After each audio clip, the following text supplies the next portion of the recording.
স্বতন্ত্রভাবে কখনো যুদ্ধ করার কোনো অভিজ্ঞতা নাই, কিন্তু বাংলাদেশের আছে। বাংলাদেশ যুদ্ধ করেই স্বাধীন হয়েছে। ভারত স্বাধীনতা পেয়েছে টেবিল বৈঠকের মাধ্যমে, আর আমরা স্বাধীনতা পেয়েছি লড়াই করে, জীবন দিয়ে। এই 24 সালেও আমরা স্বৈরাচার হাত থেকে মুক্ত হয়েছি যুদ্ধ করে, লড়াই করে। আমাদেরকে এরা যুদ্ধের ভয় দেখায়। আমি বলি গলা নামাও, চোখ ছোট করো। যদি চোখ ছোট না করো, গলা না নামাও, গলা নামানোর আমরা ব্যবস্থা করব। গত কয়েকদিন ধরে ভারতের গণমাধ্যমগুলো, আমি বলছি, আরাকানের মায়ানমারের ওই বাহিনীর বাংলাদেশের বিরুদ্ধে আগানোর মিনিমাম সাহস নাই।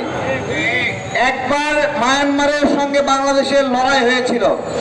সেই লড়াই বাংলাদেশের বিজিবি, বাংলাদেশের সেনাবাহিনী মায়ানমার বাহিনীকে এমন দৌড়ানি দিয়েছিল, আর কোনোদিন বাংলাদেশের দিকে তাকানোর সাহস পায় নাই, সাহস পায় নাই। আরে মায়ানমারের সেনাবাহিনী মাঝে মাঝে বাংলাদেশের কাছে আশ্রয় নেয়। এসে মায়ানমারের যে যখন বিপদে পড়ে বাংলাদেশে এসে আশ্রয় নেয়, আমরা এটা দেই। এটা আসলে ভারতের গণমাধ্যম কেন দুশ্চিন্তা। বিষয়টা আসলে চট্টগ্রাম দখল না, এটা ভারতের কিছু একটা অংশ দখলের একটা আয়োজন চলতেছে। এটা ওরা বুঝতে পারছে। বুঝতে পারা মানে ওই যে টাওয়ারে মুরগি আছে না, টাওয়ারে মুরগি দেখছেন? হ্যাঁ, এই যে খালি মাথা ঘুরায় ঘুরায় এরকম করে ভারতের গণমাধ্যমগুলো এরকম মাথা ঘুরায় ঘুরায় নাচতেছে, হায় হায় কি হলো, বাংলাদেশ কেন কিছু করে না। বাংলাদেশ মায়ানমারের বিষয়ে কিছুই করবে না, কিছুই করবে না।